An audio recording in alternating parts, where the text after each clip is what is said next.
Assalamualaikum, dah lama aku tinggalkan YouTube Shorts. Sejak aku fokus kepada video panjang dekat channel ni, aku dah tak buat langsung dah Shorts.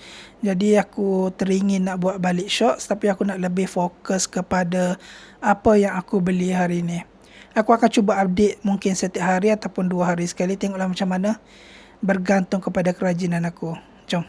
Tengah hari ni aku beli aiskrim roti. Aku beli dekat depan sekolah anak aku. Harganya RM3. Ada macam-macam warna, ada pink, coklat dan juga kuning.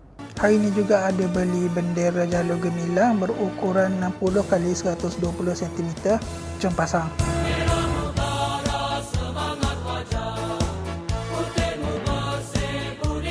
Benda ni makan di JJ Burger. Aku punya menu nasi goreng kampung pedas, Elina Benjo cheese.